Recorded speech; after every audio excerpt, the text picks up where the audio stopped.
बिस्मिल्लाहिर्रहमानिर्रहीम अस्सलाम वालेकुम। Multitude of family, this is a के राना। उम्मीद करते हैं आप सब खैरियत से होंगे। नूर मुकद्दम ने कुर्बानी दी थी क्योंकि इस्लाम यही कहता है। ईद का दिन था, उसी दिन नूर मुकद्दम ने कुर्बानी दी थी।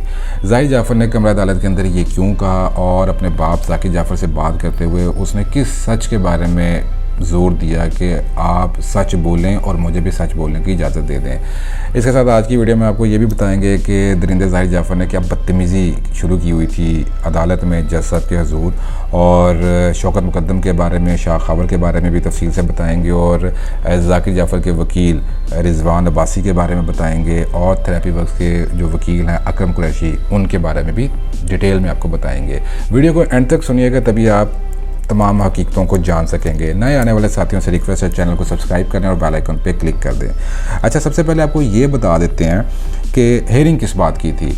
देखें जी, हेयरिंग इस चीज़ की थी कि चार्ज फ्रेम होना था, और रिजवान अब्बासी जो कि ज़ाकिर जाफ़र के वकील हैं, उन्होंने ये दरख्वास्त दायर की हुई थी कि चार्ज फ्रेम ना किया जाए। क्यों? उसकी रीज़न वो ये कहते हैं कि अवेलेबल जो एविडेंसेस हैं, दस्तयाब शवाहिद, वो नाकाफ़ी हैं, इसलिए चार्ज फ्रेम ना किया जाए। और जो थेरेपी वर्क्स के वकील हैं अकरम कुरैशी, उनका भी यही पॉइंट था कि जी चार्ज फ्रेम आज ना किया जाए, लेकिन वो रीज़न कुछ और देते हैं। वो ये कहते हैं कि ये केस अब हाई कोर्ट में जा चुका हुआ है, इसलिए चार्ज फ्रेम ना किया जाए।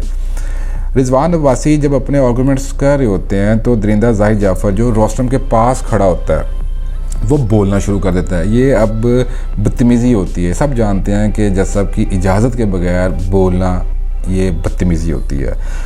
तो जब वो बोलना शुरू करता है तो जज साहब पुलिस को कहते हैं कि इसको चुप करवाओ और इसको बाहर निकालो, लेकिन पुलिस उसको बाहर निकालने में नाकाम रहती है।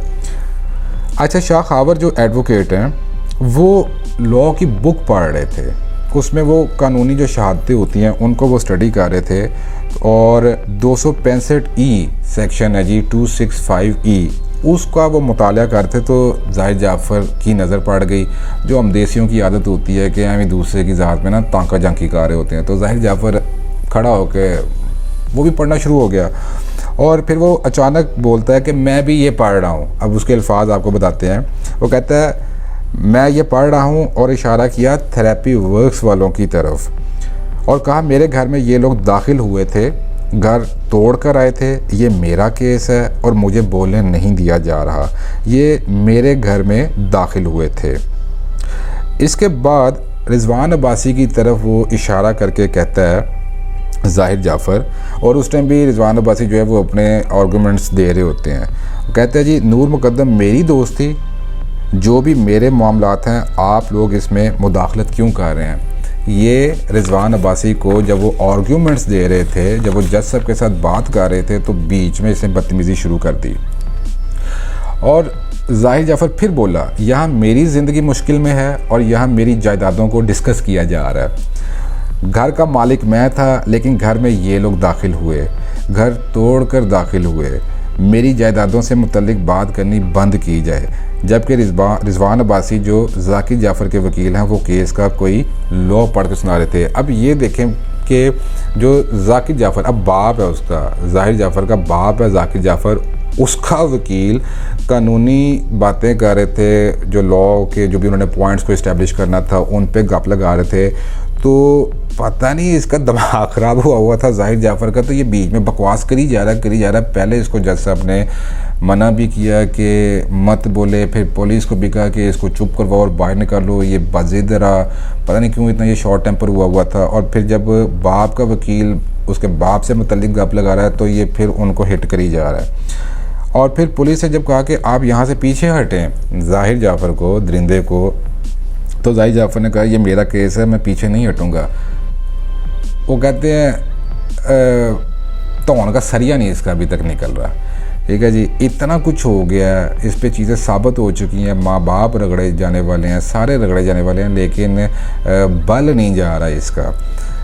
फिर रिजवान अब्बासी की तरफ इशारा करके कहा ये मेरे वकील नहीं हैं। ऑब्वियसली वो उसके वालिद का वकील है, तो कहता है ये मेरे वकील नहीं है, मैं घर पे अकेला था। अच्छा, ये दोबारा उन बातों को रिपीट करी जा रहा है। फिर कहता मैं घर पे अकेला था, मेरी अब ज़िंदगी ख़तरे में है।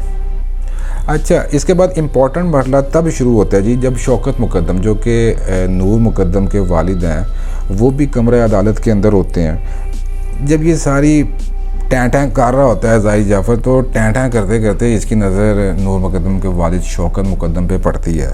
तो वहाँ पे उनको देखता है और उनकी तरफ इशारा करके माफ़ी मांगना शुरू कर देता है और कहता है कि मैं आपसे रहम की अपील करता हूँ, मेरी ज़िंदगी आपके हाथ में है।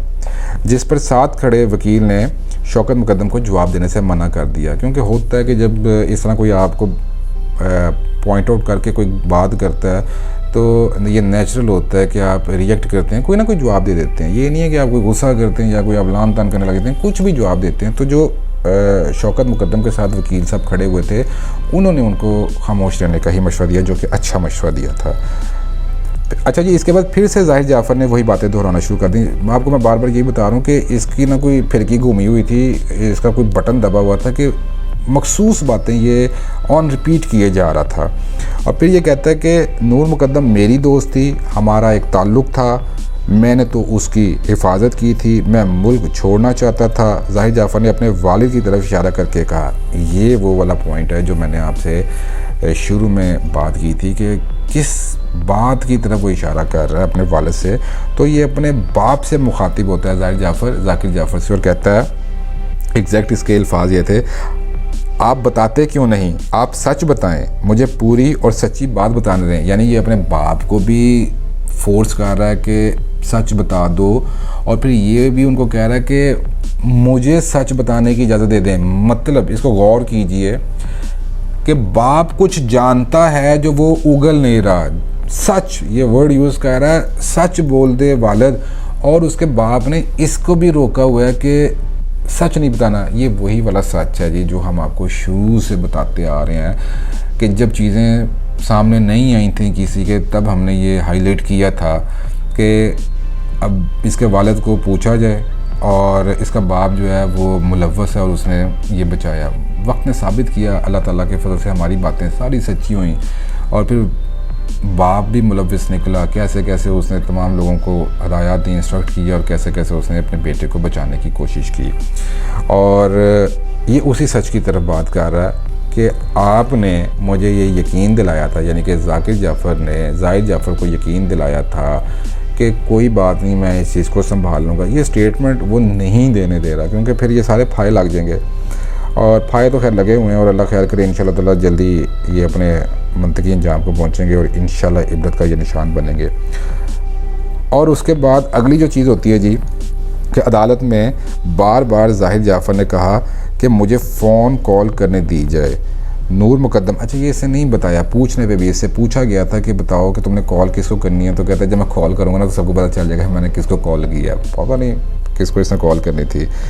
और फिर ये कहता है कि नूर मुकद्दम और मेरा एक झगड़ा हुआ था, मुझ पर भी तशद्दुद हुआ था, मैं अपनी ज़िंदगी के लिए खौफज़दा था।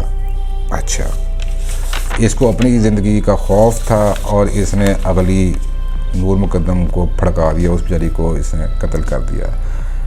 इस दौरान रिजवान अब्बासी साहब अपने आर्गूमेंट्स जारी किए हुए थे। ये टर टर टर टर इसकी ज़बान चली जा रही है, टैं टैं टैं टैं ज़ाहिर जाफ़र किए जा रहा है। तो फिर इसको जब बाहर निकाल रहे हैं तो ये वहाँ पे अड़ी जा रहा है, बाहर नहीं जा रहा है। तो फिर जज साहब ने रिजवान अब्बासी को कहा कि आप अपने आर्गूमेंट्स जारी रखें।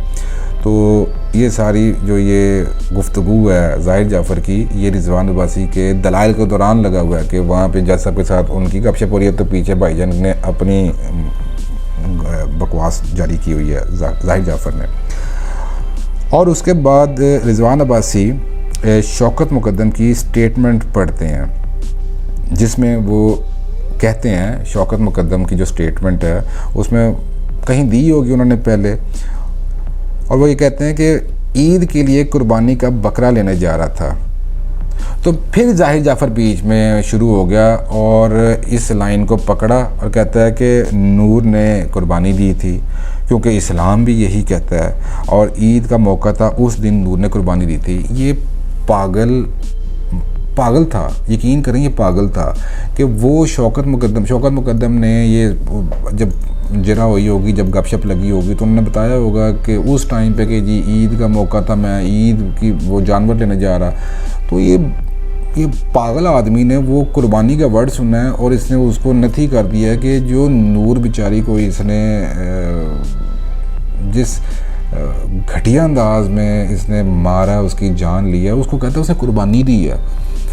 आगे से कहता है कि इस्लाम भी यही कहता है, और फिर आगे से कहता है ईद का मौका था, उसने कुर्बानी दी है।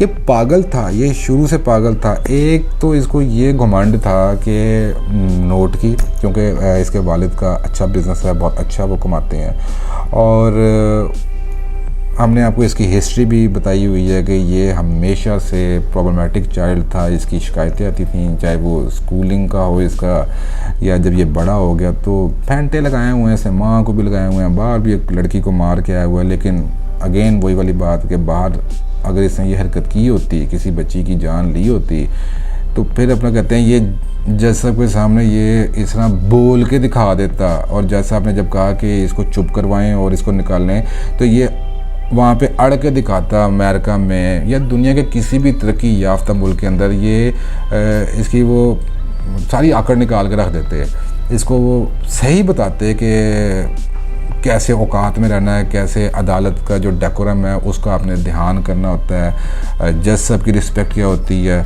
तो ये यहाँ पे भी इंशाल्लाह इसको अकल आ जाएगी। तो ये बहरहाल कमरा अदालत की सारी सूरत हाल थी। इंशाल्लाह ताला बहुत जल्द ये अपने मंतकी अंजाम को पहुँचेगा, इबरत का ये निशान बनेगा, फिर इसकी तौन के सरिया निकल जाएंगे। इसके बाप माँ थेरेपी वक्त सब को अकल आ जाएगी कि ना गलत काम करना है, ना गलत काम में किसी की मदद करनी है। फर्दर जो कुछ भी हमारे पास अंदर की खबरें आती रहेंगी वो हम टाइमली आपके साथ शेयर करते रहेंगे। वीडियो पसंद आने की सूरत में काइंडली लाइक कर दीजिए, कमेंट कीजिए, शेयर कीजिए। हमें अपनी दुआ में याद रखिएगा। अल्लाह हाफिज़।